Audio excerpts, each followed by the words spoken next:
Dans cette vidéo, je vous propose un format différent où on va inviter Marie du service Hibou qui va venir nous présenter ce qu'est la droite de régression et comment est-ce qu'elle l'associe avec une analyse fondamentale pour dénicher des bonnes perles sur un investissement long terme, donc vraiment dans une bonne optique sur le long terme. Donc je vais vous laisser directement avec l'interview. Si ce type de vidéo vous plaît, n'hésitez pas à me le dire en commentaire et donc pourquoi pas le refaire avec d'autres services, d'autres sites. Et si vous avez des invités ou des personnes que vous voulez voir sur la chaîne, n'hésitez pas à me le dire en commentaire. Je vous dis à tout de suite. Salut Marie, comment vas-tu?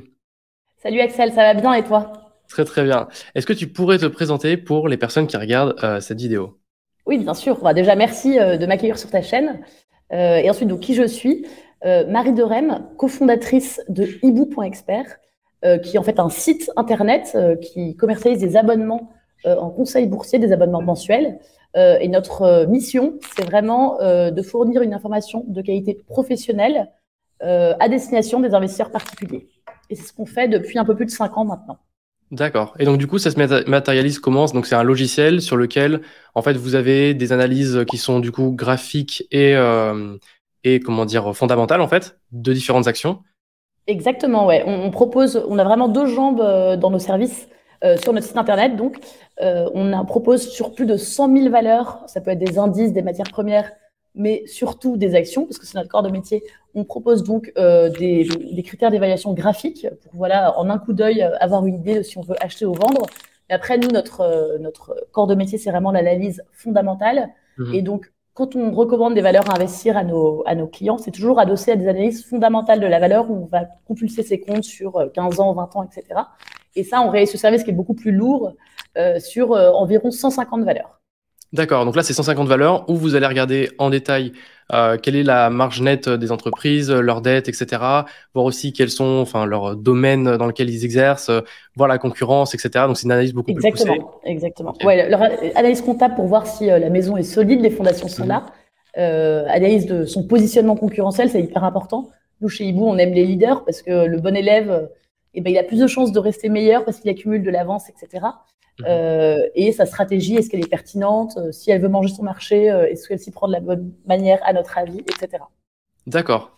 Et donc, qu'est-ce qui t'a amené aujourd'hui à justement à cofonder ça ou co-diriger Hibou les deux. Qu'est-ce qui t'a amené? Qu'est-ce que tu as fait dans ton parcours pour être dans le monde boursier, dans le monde de l'investissement, etc. et arriver ici? Alors moi, j'ai une formation école de commerce tout à fait classique. J'ai commencé à travailler en analyse financière dans des grosses banques, Société Générale puis BNP Paribas, avant de faire un pas de côté pour partir dans une start-up dans l'agritech, où j'ai passé 6 ans et je m'occupais donc de la partie levée de fonds. Donc je restais dans le domaine financier. Et après 6 ans et 3 levées de fonds, j'ai eu envie de passer à autre chose. Et j'ai rencontré Guillaume, qui est l'autre cofondateur, qui lui vient du monde vraiment de l'investissement boursier en actions, qui avait ce projet de Hibou, parce que lui, après avoir investi pendant 30-40 ans, il s'est dit, mais en fait, je voudrais apporter tous ces outils que j'ai en analyse à la destination du plus grand monde, l'investisseur particulier. Il est aussi parti de ce constat dont on parlait tout à l'heure, qu'il y avait au début des années 2000 plus de 7 millions d'investisseurs particuliers en France et que ce chiffre a été réduit de près de moitié en 2 décennies. Donc il y avait aussi ce constat-là, vraiment redonner le goût d'investir en toute modestie aux Français.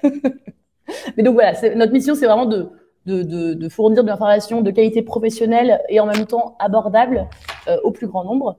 Et donc on a lancé Hibou il y a un peu plus de 5 ans maintenant. Et Maxime, le 3e associé, nous a rejoint il y a 4 ans, donc assez vite. Et voilà où nous en sommes aujourd'hui. Ok, c'est génial. Et donc aujourd'hui, donc si c'est aussi le sujet de la vidéo, ça va être de parler d'un des facteurs, j'ai un peu l'impression clé de chez Hibou. Un de vos indicateurs clés, c'est la droite de régression sur laquelle vous vous basez quand même pas mal, j'ai l'impression. Et donc je pense que ça peut être vraiment sympa pour les personnes qui nous regardent, qui regardent cette vidéo, qui connaissent probablement pas cette droite. Moi-même, je la connais assez peu, donc du coup, je vais pouvoir poser des questions très néophytes et tout à Marie pour essayer de mieux comprendre justement qu'est-ce que c'est que cette droite et comment est-ce qu'elle fonctionne. Donc, ce que je vous propose, et ce que je propose à Marie, c'est de nous expliquer un peu ce que c'est que cette droite, pourquoi est-ce que vous avez choisi cet indicateur-là et pas finalement d'autres, pourquoi pas juste le rendement en dividende ou d'autres indicateurs qui peuvent être tout aussi intéressants tout aussi, importants pour d'autres investisseurs. Donc, je vais tout de suite partager mon écran avec donc, la fameuse droite de régression. Donc, qu'est-ce que tu peux nous dire, Marie, sur, en gros, c'est quoi cette droite de régression et à quoi elle sert, grosso modo? C'est vrai que la vraie question quand on arrive en bourse, c'est qu'acheter. Et quand on achète quelque chose, quand on décide d'acheter une entreprise, est-ce qu'on l'achète au bon prix, etc. Et chez Hibou, on a ce premier outil, donc la droite de régression, qui permet en un coup d'œil de savoir si une action est chère ou pas, si ça vaut la peine de l'acheter et combien d'argent on peut gagner avec.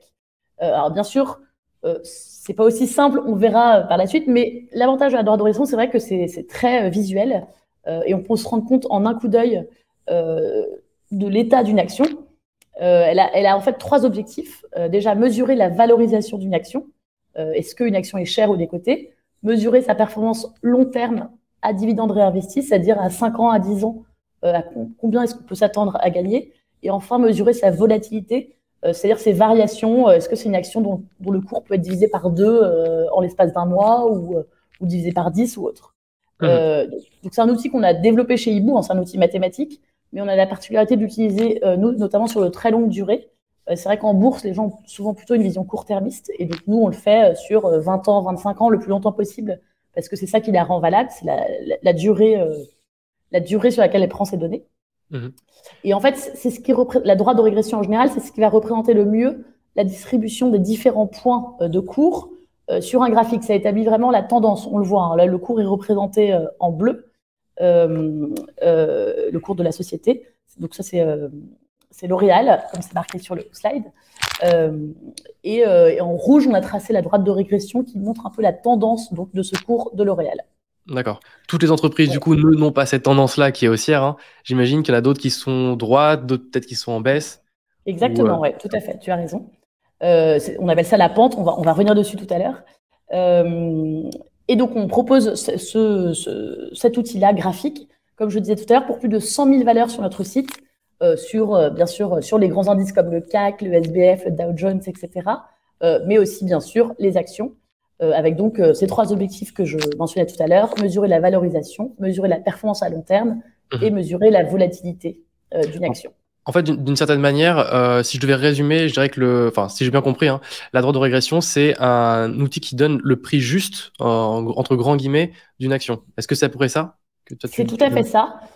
Sachant que ça n'a de valeur que quand c'est adossé à une analyse fondamentale. Si on veut vraiment aller plus loin, il faut l'adosser à une analyse fondamentale. Mais si on veut se faire une idée, un premier coup d'œil avant de creuser un dossier, effectivement, ça nous permet de voir. Là, on voit que L'Oréal est à peu près sur sa droite de régression. Et donc, c'est bien valorisé en ce moment. Voilà. Et donc, ce que ça prend en compte, finalement, comme information pour calculer cette droite de régression, c'est donc le cours actuel de l'action. Ouais. Qu'est-ce que tu as d'autre? Est-ce que tu as les dettes dedans? Qu'est-ce que tu as comme qui te permet de compiler, en fait, cette droite? Non, là, c'est vraiment uniquement boursier. On prend les cours de clôture, donc c'est-à-dire les cours à la fin de chaque journée. Parce que voilà, on pourra en prendre les cours à chaque seconde, mais ça fera un amas de données trop lourd. Donc, on prend les cours à la fin de chaque journée. On le voit depuis L'Oréal, on part de 1992, donc c'est un historique très long. Donc on arrive à 30 ans d'historique, et on les trace en fait dans le temps, à dividende réinvesti. Donc c'est-à-dire qu'on prend en compte le dividende de 1992, 93, 94, etc.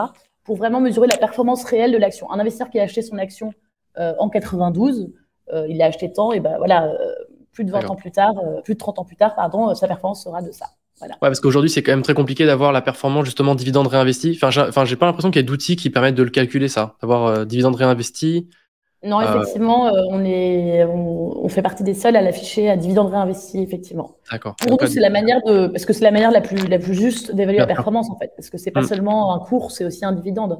Alors, bien sûr, il y a des actions américaines qu'on connaît tous, comme Google, Alphabet, etc., qui vraiment, par tradition, ne distribuent pas de dividendes puisqu'ils veulent tout réinvestir.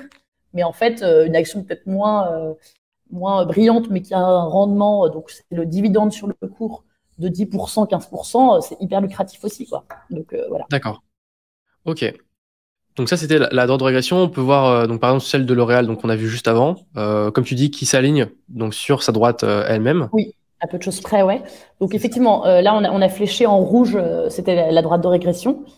Si on descend donc en dessous de cet outil graphique qu'on propose sur notre site, on donne des chiffres un peu plus précis. On voit que pour L'Oréal, donc l'historique de la droite de régression, c'est-à-dire la pente de la droite, cette pente a un coefficient de 11,9%.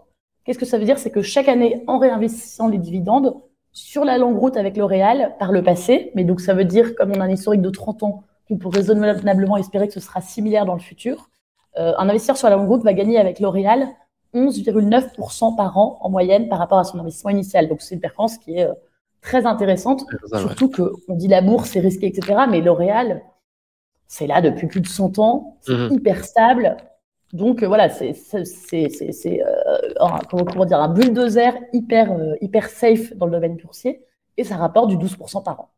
C'est clair. Et puis les domaines, alors je sais, tu me diras, mais j'ai l'impression aussi que toutes les valeurs, on va dire, très de luxe, quoi, sont aussi là depuis longtemps. En fait, sont de manière générale des bulldozers. Alors peut-être pas toutes, mais j'ai l'impression que le domaine du luxe en général, c'est un domaine qui rapporte assez bien et qui a de très bonnes performances de manière générale en bourse, quoi. Tout à fait. Alors, L'Oréal, c'est pas vraiment du luxe, c'est de la grande distrie, mais tu as raison, c'est connoté cosmétique, un peu monde du rêve, etc. Mais oui, c'est vrai aussi des grosses valeurs de luxe comme LVMH, Kering, etc. Qui, pour le coup, on n'a pas mis leur droite là en exemple, mais elles sont actuellement beaucoup plus chères. Elles sont 1 ou 2 écarts types au-dessus de leur droite de régression. L'Oréal, lui, est à peu près à son prix en ce moment. Mais oui, tu as raison, c'est pareil, c'est des croissances hyper stables sur la longue route, etc. Et là, tu as parlé donc d'écart type. L'écart type, justement, c'est les petits pointillés qu'on voit juste au-dessus, donc 2 fois, ou juste en dessous, 2 fois de la droite de régression. Exactement, ouais. Et alors, qu'est-ce que c'est qu'un écart type et qu'est-ce que ça nous donne comme indication en plus de la droite de régression? Alors, en fait, les écarts types, mathématiquement, ça représente la moyenne des écarts des cours de bourse par rapport à la droite de régression. L'idée, en fait, c'est de mesurer la dispersion des cotations et donc leur volatilité.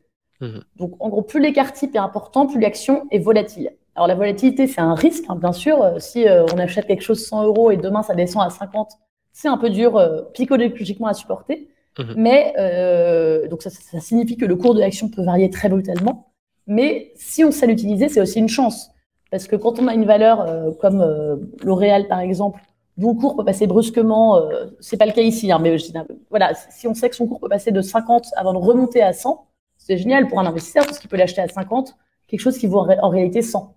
Donc voilà, c'est un risque, mais aussi une chance. Donc c'est comme tout dans la vie, hein, il y a toujours plusieurs manières de voir les choses. Mais donc voilà, la volatilité, c'est un critère important quand on regarde une action. Parce que en fait, ça décrit un peu son comportement dans la vie de tous les jours. Un peu comme chez les êtres humains, on peut passer du rire aux larmes, alors que d'autres ont des humeurs beaucoup plus stables. Voilà, c'est à prendre en compte quand on rencontre quelqu'un et c'est à prendre en compte quand on achète une action également.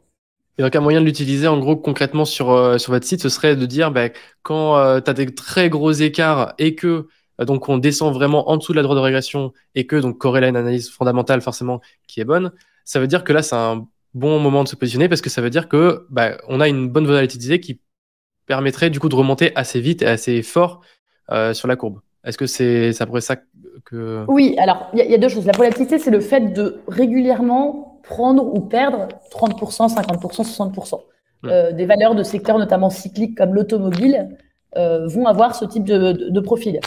Et donc effectivement, sur l'automobile, on va avoir très régulièrement des prix cassés qui permettent de rentrer à bon prix.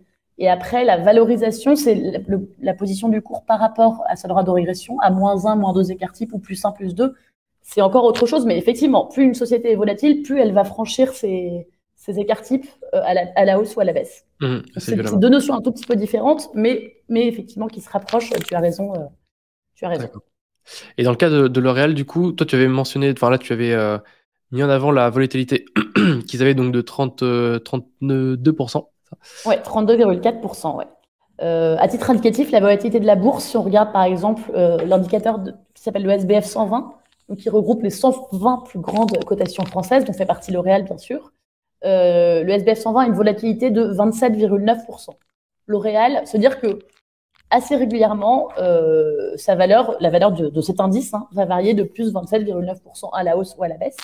L'Oréal, on est à 32,4%, donc c'est un tout petit peu plus volatile que le SBF 120, mais à peine. C'est vraiment dans le même ordre d'idée. En gros, aux alentours de 30%, c'est-à-dire que l'action peut prendre ou perdre un tiers assez régulièrement.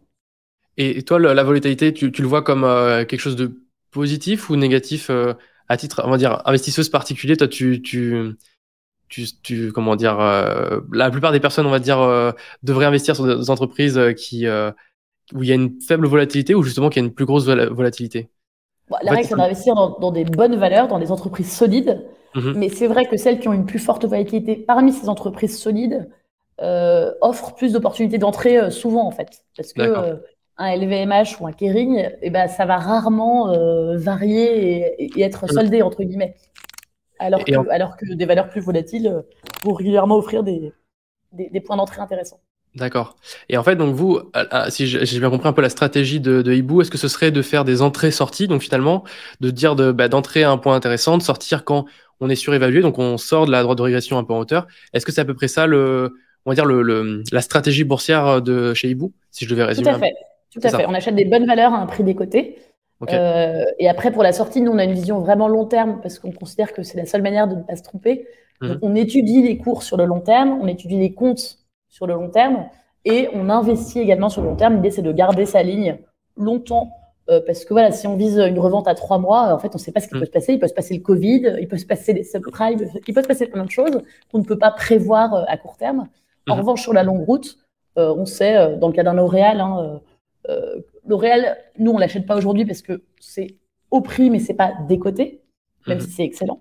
Mais on sait qu'un L'Oréal, la population mondiale est en hausse. Les gens aiment se maquiller, se laver, etc. Enfin, donc on sait que c'est une entreprise qui a des fondements solides, qui est bien gérée depuis plus de 100 ans. Donc on sait que c'est une valeur solide et que sur la longue route, c'est une valeur qui va monter. En revanche, s'il y a une crise en Amérique ou en Europe demain ou après-demain, bien sûr que le cours de l'action va dévisser. Mais on sait que Mhm. sur la longue route, c'est une valeur solide qui remontera. Donc Mais on achète sur la longue route, Et, effectivement. et admettons justement, tu trouves une super action qui est de super qualité, donc qui a bien baissé donc en décote, et parce qu'elle est très volatile, finalement, elle remonte au-dessus de cette droite de régression, donc elle fait, je sais pas, 20% au-dessus.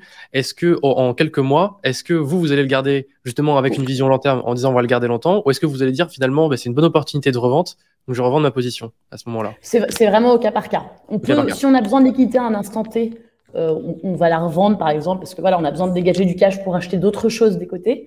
Mhm. Mais si on pense qu'elle est toujours sur un marché porteur, je pense aux valeurs de défense. Nous, on était rentré il y a 1 an et demi ou 2 ans dans plusieurs valeurs de défense, Dassault Aviation, Thales, etc. On a, on a plus que doublé notre mise parce que malheureusement, il y a eu la guerre en Ukraine qui a accéléré la hausse qu'on attendait sur ces dossiers parce qu'on savait que c'est des valeurs solides. Mais on garde malgré ça, même si on a presque dépassé la D'accord, valeur d'origine, parce qu'on pense que malheureusement, ce secteur reste porteur. d'accord. Malheureusement, il y a, voilà, Donc vous la pensez situation faire encore mieux qu'un x2 par exemple de ce que vous auriez pu faire, quoi. exactement. Donc c'est vraiment au cas par cas, c'est en fonction Ouais. voilà, du fruit d'une analyse fondamentale. On prend notre décision de D'accord. vendre, de prendre notre plus-value maintenant, ou de garder parce qu'on peut encore faire beaucoup mieux, à notre Oui, avis. parce qu'en fait, vous avez vos portefeuilles à vous chez Hibou, c'est ça? Et donc après, les abonnés peuvent, donc en fait, vous donnez vos recommandations d'achat, de vente et tout. Les abonnés, en fait, suivent ou non les recommandations. Donc c'est eux, en fait, qui font leur analyse, leur gestion. Et vous avez vos portefeuilles Hibou dans lesquels vous appliquez les différentes suggestions que vous faites, en fait.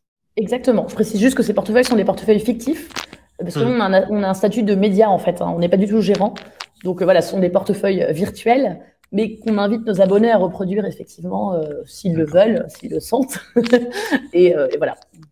Ok, super. Donc là aussi, tu soulignais le fait qu'on avait un écart type faible chez Air Liquide Oui. de 10%.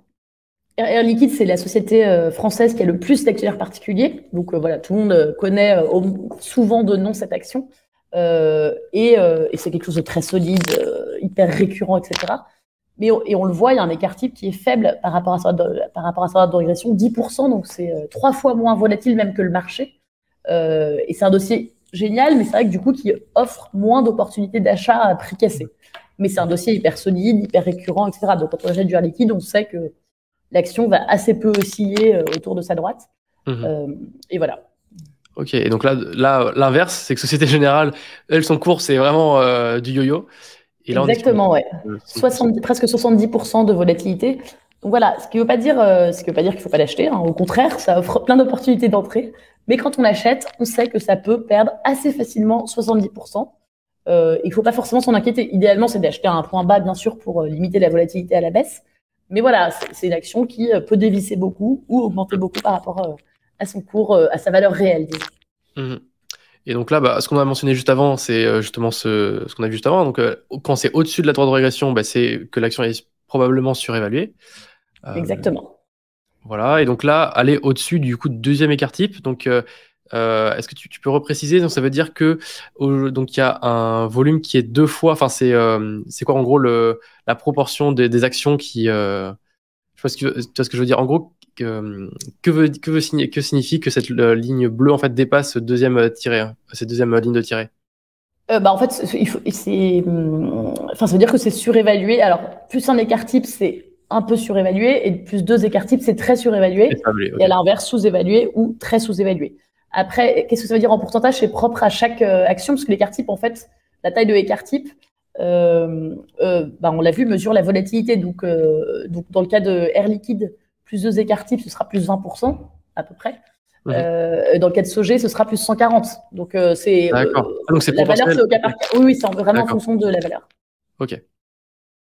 Et là, donc tu l'as montré juste après, donc action sous-évaluée de la même manière. Ok. Ouais, exactement. Les écarts types, donc sur le réel, nous permettent de savoir quand une action est, enfin, sur toutes les valeurs, nous permettent de savoir quand une action est surévaluée ou sous-évaluée. Voilà, bon, on l'a vu ensemble. Donc vers le haut ou vers le bas, en fait. Voilà. Voilà. Et après, donc on a certains exemples. Donc là, tu avais pris un exemple avec Steph. Je reviens juste sur L'Oréal, le slide d'avant, parce qu'on n'a pas parlé de la performance. Ah oui. Quand on connaît la taille de l'écart type, donc on en a parlé, hein, la volatilité et la pente de la droite de régression, c'est ce qu'on calcule. Donc l'historique de la droite de régression, 11,9% pour L'Oréal. Eh bien, on peut déduire de cela la performance dividende réinvesti à 5 ans ou à 10 ans, ou à 15 ans aussi. Hein. Mais nous, on a vu 5 ans et 10 ans par simplicité. Et donc là, on voit que pour L'Oréal, comme le cours, il est en fait très exactement à 0,44 écart type au-dessus de la droite de régression. Graphiquement, on a l'impression que c'est au niveau de la droite de régression, mais c'est un tout petit peu au-dessus. Et donc, on voit que sur la longue route, en moyenne, il risque de rejoindre sa droite, donc de rebaisser un peu sur le graphique. Et donc, la performance attendue à 5 ans est un petit peu plus faible que les 11,9% historiques. Là, on est à 9,1 à 5 ans et 10,5% à 10 ans. Et donc, c'est là où la position actuelle du cours a son importance. C'est que si on a un cours qui est à moins 2 écarts types et une performance historique qui est de 12%, en fait, on fait double effet Kitzbühel, on rattrape la moyenne et en plus, on prend la performance historique de la valeur. D'accord, ok. Donc voilà. Donc là, tout l'intérêt d'acheter justement quand le bleu est en dessous de la ligne rouge le plus bas possible, quoi. Donc corrélé, une analyse fondamentale. D'accord. Et donc là, on va passer donc à deux exemples sur voir comment on peut utiliser cette droite de régression. Le premier étant Steph. Steph, c'est le leader du transport frigorifique en France. Et il commence à s'étendre en Europe. C'est une valeur qu'on aime beaucoup chez Hibou. Si on regarde un peu le slide suivant, on voit que c'est une société qui est intéressante parce que simplement sur le plan graphique, on voit que la pente historique de sa droite de régression est à 13%, donc c'est supérieur à celle de L'Oréal, même si c'est beaucoup moins connu comme société. Et en plus, on l'a vu graphiquement, c'est une valeur qui est décotée actuellement. Donc si on attend une performance, on en parlait tout à l'heure, une performance à 5 ans qui pour le coup va être supérieure à la moyenne historique. À 5 ans, on attend 18,2%, 2 fois plus que ce qu'on attendait sur L'Oréal. Et en plus, quand on regarde la volatilité, la taille de l'écart type, c'est assez raisonnable, c'est la même que celle du marché, c'est à 28%, donc on ne prend pas non plus un énorme risque en rentrant dessus. Alors, une fois qu'on a vu ça graphiquement, on se dit bien sûr, c'est merveilleux, il faut acheter. Mais encore faut-il, malheureusement, c'est pas aussi facile que ça, encore faut-il vérifier un certain nombre de points. C'est le métier de l'analyste financier et c'est notre métier chez Hibou. Donc, on va vérifier la cohérence de la droite de régression. C'est la première question qu'il faut se poser. Est-ce que cette droite de régression qui a l'air très alléchante vue comme ça, est-ce qu'elle est cohérente? Alors, nous, ce qu'on fait, c'est qu'on regarde les comptes, on a vu sur un historique très long, le plus long possible. Et notamment, là, très rapidement et très grossièrement, je vous résume parce que c'est un travail de titan. Mais là, si on regarde rapidement, on voit que historiquement, la croissance moyenne sur les 10 dernières années des bénéfices de la société est de 10,2% par an. Et rappelez-vous, nous, on raisonne à dividendes réinvestis, donc on prend aussi en compte les dividendes que la société va distribuer à ses actionnaires. Et si on regarde donc la moyenne des rendements sur la même période, sur 10 ans, on est à 2,8%. Le rendement, pour rappel, c'est le dividende sur le cours. Donc, c'est un peu le loyer qu'on touche quand on achète une action. C'est le loyer que nous verse la société pour avoir acheté cette action, très grossièrement. Et donc, si on somme très grossièrement toujours cette croissance de 10,2% avec ce rendement de 2,8%, on arrive à 13% et on voit que c'est un chiffre proche, enfin presque égal d'ailleurs, à la rentabilité historique de la droite de régression. Donc, c'est plutôt un bon indicateur. Ça veut dire que cette droite de régression est cohérente. Ensuite, on va vérifier est-ce qu'elle est valide. Est-ce qu'on peut l'utiliser, en fait. Oui, donc tu peux rester sur ce slide. Merci. Et donc, on va regarder le PER historique de la valeur. Pour Steph, il est de 10. Alors, le PER, c'est le Price Earning Ratio. En gros, c'est le cours. Enfin, c'est comment dire, c'est le cours divisé par le résultat de la société. C'est-à-dire, aujourd'hui, la société, je vais acheter combien de fois, combien d'années de bénéfices. Mettons qu'une société gagne et un cours à 100 et des bénéfices qui soient à 10, et que ça veut dire que je la paye 10 fois les bénéfices. Ouais, c'est en combien d'années, on va dire, on va rembourser notre achat d'actions, on va dire. En combien d'années de bénéfices, on rembourse pas. Ouais. Non, mais tu as raison, c'est exactement ça. Avec cette nuance quand même que le bénéfice, il est effectivement distribué sous forme de dividende, mais pas intégralement. Donc, c'est pas tout à fait... Mais voilà, effectivement, en combien d'années de bénéfices, on va atteindre le cours. Et donc, dans le cas de Steph, on est valorisé actuellement 10 fois les bénéfices. Et je prends un autre exemple d'une société américaine qui est très cotée des investisseurs, qui est valorisée historiquement à 80 fois les bénéfices. Alors là, quand on voit Intuitive Surgical, on peut se dire 80 fois, c'est quand même 80 années de bénéfices. C'est monstrueux comme chiffre, c'est monstrueux. Et donc, on peut se dire peut-être que c'est un PER qui ne sera pas maintenu, même si ça fait 10 ans que c'est comme ça. C'est très probablement un PER qui ne sera pas maintenu sur la longue route. Dans le cas de Steph, on est à la moyenne du marché. Ce qu'il faut se dire, c'est qu'en fait, au bout de la route, la droite de régression, c'est vraiment une progression des bénéfices à valorisation constante. C'est ce que montre le cours. En fait, il est supposé refléter ça. Combien d'années de bénéfices est valorisée la société. Et donc, il faut que la valorisation soit raisonnable. Sinon, on peut s'attendre à ce qu'elle soit remise en cause un jour ou l'autre. Et quand on voit Steph, un PER à 10 historique, c'est un niveau qui est plus faible parce qu'en moyenne, pour la bourse, les sociétés sont valorisées 14 fois les bénéfices sur la longue route. On voit que du côté de Steph, on ne prend pas un énorme risque. Avec un PER historique à 10, on n'est pas déconnant par rapport au marché. Intuitive Surgical, en revanche, c'est beaucoup plus... On peut s'attendre quand même à ce qu'il y ait un rajustement à la baisse dans les prochaines années, même si ça fait longtemps qu'ils sont à ce PER très élevé. Mais même si justement, on peut voir sur la droite de régression, ils sont justement alignés dans cette droite de régression. Le fait qu'ils soient ça, c'est une...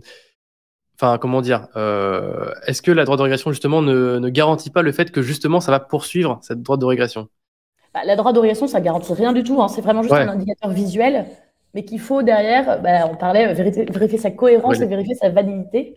Et là, effectivement, on a plus de 20 ans d'historique à 80 fois les bénéfices. Enfin, effectivement, on a l'historique, mais c'est un prix tel que, pour le coup, nous, chez Hibou, on ne trouve pas ça valide. Ça ne veut pas dire que ce n'est pas un bon investissement, parce qu'on le voit graphiquement, c'est un peu décoté, etc. Mais on ne pense pas que sur la longue route, ça tiendra ces 80 fois. Donc, ça va, même si ça peut redescendre à 40 ou ce qui reste très élevé. Mais voilà, il risque d'y avoir un réajustement. Et donc, pour le coup, on ne trouve pas que la droite de régression soit un bon indicateur dans le cas de cette société en particulier. Très bien, ok. Donc, on a parlé cohérence et validité de la droite de régression. Et enfin, il faut regarder sa durabilité. Alors là encore, il faut passer par la compta, l'étape comptable. Et si on regarde pour Steph la rentabilité de ses capitaux employés, on va voir qu'elle est bonne. Et alors, est-ce que tu appelles du coup capitaux employés? Est-ce que tu peux le définir un petit peu pour que les personnes puissent comprendre un peu ce pourcentage qui est affiché? Oui, bien sûr. Alors, les capitaux employés, en fait, ce sont les capitaux propres de la société auxquels on va... Attends, excuse-moi. Hop, voilà. On va ajouter la dette nette. C'est-à-dire, et la dette nette, j'enchaîne juste après. Donc, la dette nette, c'est les dettes financières de la société desquelles on déduit la trésorerie. Donc, c'est-à-dire si la société doit arrêter son activité aujourd'hui, une fois qu'on a pris la trésorerie pour payer les dettes, il reste une dette nette de temps. Donc, voilà pour la dette nette. Et les capitaux employés, ça va être les capitaux propres de la société plus sa dette nette. D'accord. Et donc là, dans le cas de Steph, si on prend la rentabilité des capitaux employés, ça va être le résultat divisé par les capitaux employés. D'accord. Donc le résultat, c'est le résultat net, c'est-à-dire après avoir payé les charges, les salaires, etc., le bénéfice net, il nous reste ça sur les capitaux employés. OK. Exactement. Et c'est un ratio qui est employé assez souvent en comptabilité, en analyse comptable plutôt. Et donc là, si on regarde ce ratio, cette rentabilité des capitaux employés pour Steph, on voit qu'elle est bonne, entre 6 et 8% en moyenne, et que même pendant les très fortes crises, les subprimes, puis le Covid plus récemment, on voit que la rentabilité va baisser à 5%, mais qu'elle reste quand même très largement positive. Donc, on voit qu'on a vraiment affaire à une société qui est saine et solide. D'accord. Et donc là, tu avais pris l'exemple juste après de l'endettement sur la rentabilité, donc qui pareil, n'a pas l'air d'avoir trop bougé. Exactement, ouais. Donc là encore, c'est la dette nette dont je vous parlais, la dette financière moins la trésorerie, et rapportée cette fois-ci à la rentabilité d'exploitation, c'est donc le résultat d'exploitation de la société, ou l'EBITDA, comme on l'appelle. Pareil, un ratio très classique, aussi connu sous le nom de dette nette sur EBITDA. Et on voit que la dette nette fait en moyenne entre 2 fois et 3 fois l'EBITDA. Donc c'est un niveau qui est pas bas, qui est un peu élevé. Pourquoi? Parce que c'est une société qui va s'endetter pour acheter des sociétés à ses frontières, pour étendre sa domination sur son marché. Donc c'est une stratégie qu'on trouve très intelligente chez Hibou. Le transport frigorifique, en plus, c'est vraiment comme ça qu'il faut s'étendre, parce qu'en fait, il faut un réseau de camions et il faut un réseau d'entrepôts frigorifiés. Donc c'est vraiment en progressant au crabe que la société va pouvoir s'étendre et devenir, étant déjà un leader français, devenir un leader européen, et c'est ce qu'elle fait progressivement. Et donc elle passe par l'endettement, et c'est un super outil. Et on voit que cette dette est élevée, mais qu'elle reste très contenue entre 2 fois et 3 fois l'EBITDA. Et donc ça correspond à cette stratégie de croissance externe. Et puis on voit que dès qu'elle réalise une acquisition, le ratio va monter, puis ça rebaisse parce que la société génère du cash pour rembourser, et hop, nouvelle acquisition, ça remonte, et ça rebaisse, et ainsi de suite. Donc on peut dire que c'est durable, il n'y a pas de danger de ce côté-là. Ce qui est bien, c'est justement, il faut faire une analyse fondamentale pour le connaître. Enfin, en fait, il faut connaître l'activité de l'entreprise pour savoir ce qui se passe, en fait. Parce que si on voit que la courbe, en fait, on ne sait pas ce qu'ils font, en fait, est-ce que c'est des mauvaises dettes ou des bonnes dettes? Et c'est plus rassurant, du coup, d'avoir justement une analyse qui est genre, il s'est passé ça, ça et ça. Comme ça, on sait ce qui s'est produit, quoi. Tout à fait. Mais là, même sans connaître l'activité de la société, on voit que c'est contenu. Il y a une certaine stabilité, en fait. Après, on peut se dire, on ne sait pas ce que c'est, on ne sait pas ce qu'il y a derrière. Ça se trouve, c'est la Lamborghini du PDG. mais on voit quand même que c'est contenu et que quand ça monte, ça redescend, etc. Donc, même sans savoir vraiment l'activité de la société, mais effectivement, il faut connaître la société pour vraiment bien l'analyser. Mais même là, en un coup d'œil, on peut voir que c'est bien géré, quoi. Et ici, du coup, tu as voulu donner un exemple très concret. Qu'est-ce qui se passe quand l'action, du coup, ne suit pas du tout sa droite de régression? Donc là, on a une chute complète. Tout à fait. Alors, donc, l'autre exemple très connu en ce moment, on en parle beaucoup, c'est Orpea. Orpea, si on regarde sur le plan graphique, on se dit, mais qu'est-ce qui se passe? On voit qu'il y a vraiment un énorme décrochage. Et si on se limite à la droite de régression, on peut se dire, mais génial, j'y vais, je vais tout dessus parce que c'est tellement décoté. Ça ne peut que remonter, c'est trop bien. Mais bien sûr, malheureusement, la droite de régression ne se suffit pas à elle-même, donc il faut aller creuser un peu derrière. Et on va faire le même exercice qu'avec Steph. Si on regarde simplement ce ratio dette nette sur EBITDA, donc pour rappel, la dette nette, le total de la dette financière moins la trésorerie dispo, vraiment ce qui reste quand on met tout à plat. On voit qu'avant même la crise d'Orpea, donc qui a commencé il y a un peu plus d'1 an, suite à la publication d'un livre à charge contre la société, donc c'était début 2022, et on voit qu'avant même cette crise, en fait, on avait un ratio dette nette sur EBITDA qui était très très dégradé, entre 6 fois et 10 fois, et ça c'est vraiment un niveau très élevé.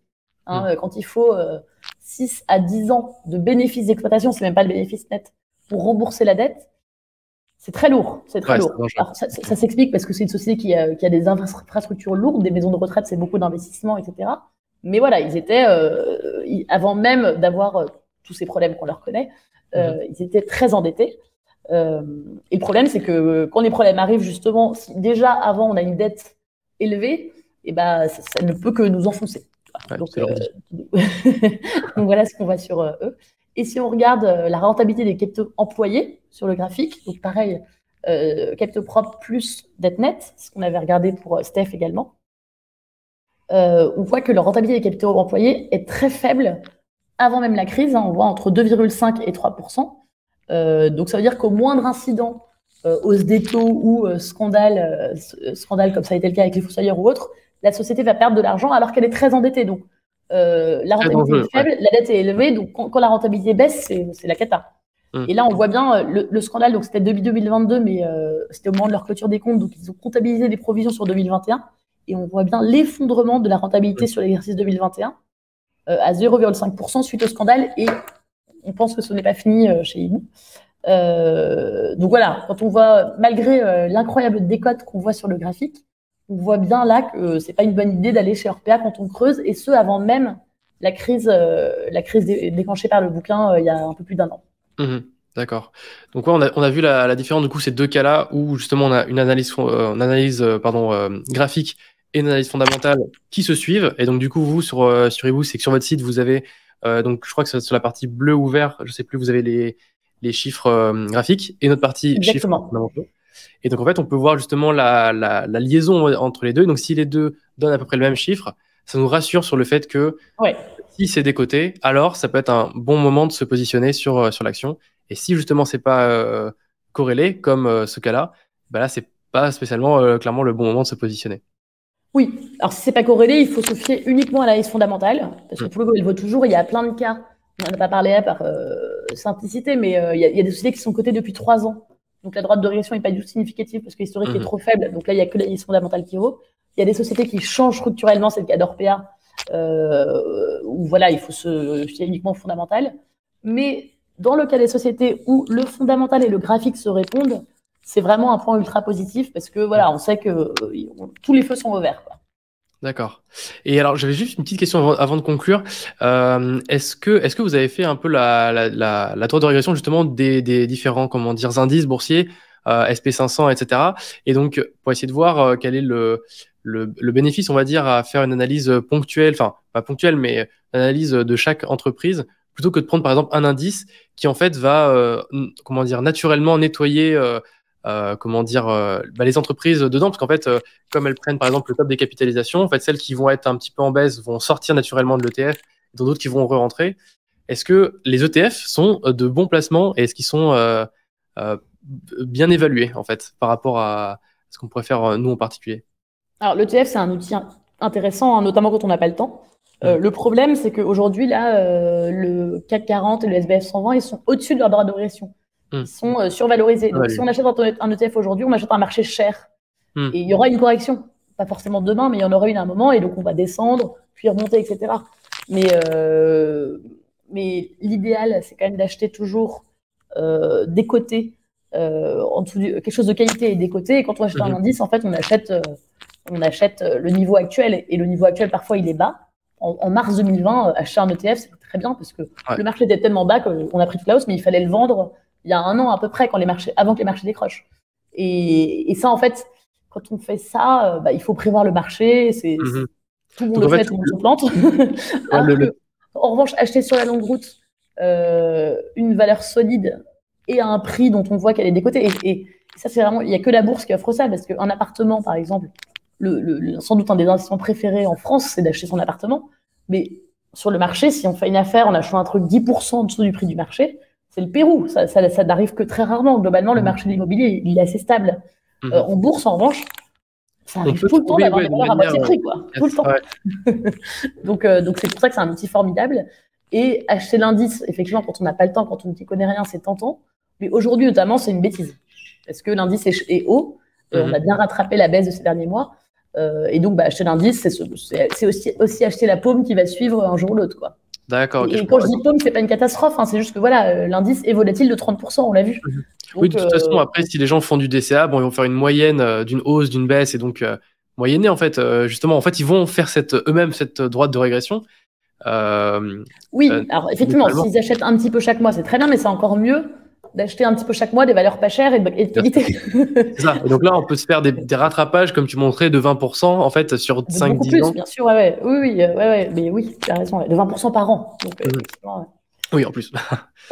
D'accord. Et donc, du coup, pour conclure, donc, vous, votre outil, donc, c'est principalement un droit de régression cumulé avec l'analyse du coup fondamentale. Exactement. Que vous faites chez vous. Et est-ce que tu peux nous en dire un peu plus sur ce que vous proposez chez eBoo, qu'est-ce que vous avez comme offre, etc. Qu'est-ce que les gens en fait particuliers vont venir chercher en fait chez vous? Alors, j'ai aussi oublié de parler d'un produit qui est la formation. On propose des cycles de formation de 3 mois à ces bases de l'analyse financière dont on vient de parler. Alors, bien sûr, c'est sur 3 mois, donc on approfondit un tout petit peu plus. Et on propose ça de manière un peu interactive. On a des lives, etc., où les étudiants de la formation peuvent nous poser leurs questions. Et l'idée, c'est vraiment d'apprendre à être autonome face à une valeur boursière. Donc, c'est assez utile parce que souvent, quand on arrive en bourse, on est un peu paumé. Et après, sur notre site, en dehors de ces formations, On propose donc ces abonnements. On a 3 niveaux d'abonnement qui donnent accès donc à nos droites de régression et à nos analyses fondamentales. Et après, en fonction du niveau d'abonnement, on peut aussi avoir des conseils plus personnalisés sur son portefeuille, des valeurs plus recommandées ou autres. D'accord. Donc voilà comment fonctionne un système d'abonnement. Et en parallèle, pour ceux qui veulent approfondir ou être plus autonomes, des formations qui se tiennent en fait tous les 3 mois. Là, on en a une en cours. La prochaine commence début avril pour vraiment arriver à être autonome en bourse et à comprendre ce qu'on fait en fait. Parce que souvent, on écoute un peu souffler le vent et bah, parfois c'est... Bien sûr. Donc là, c'est pour que les gens puissent prendre bien leurs décisions eux-mêmes, etc. Exactement. Super. Donc du coup, si ça les intéresse, je mettrai les liens de la formation du coup et des offres de Hibou en description de cette vidéo. Merci Marie d'être venue sur la chaîne. Je précise juste que sur nos offres, on propose un test gratuit d'1 semaine sans rentrer sa carte bonne ni rien. Donc ça peut aussi être un moyen de découvrir le site. La droite de régression, les différents outils, exactement. les formules, etc. Excuse-moi de t'avoir interrompu du coup. Mais non, pas du tout, mais merci en tout cas d'être venu sur la chaîne, c'était super cool de t'avoir. Merci d'avoir regardé cette vidéo jusqu'au bout. Si vous avez des suggestions de personnes à inviter sur cette chaîne pour faire des interviews ou pour faire d'autres formats un peu plus longs comme celui-ci, n'hésitez pas à me le dire en commentaire. Et comme Marie l'a évoqué, ils ont des abonnements chez Hibou, donc pour justement avoir accès à leurs analyses et donc justement cette fameuse droite de régression où vous avez 1 semaine offerte gratuite en vous inscrivant. Donc je vous mettrai le lien en description et ils ont aussi une formation qui vous explique à faire de l'analyse plutôt fondamentale sur des actions que je vous mettrai aussi en description si ça vous intéresse. Merci à vous d'avoir suivi cette vidéo, je vous dis à très bientôt, c'était Axel, ciao tout le monde.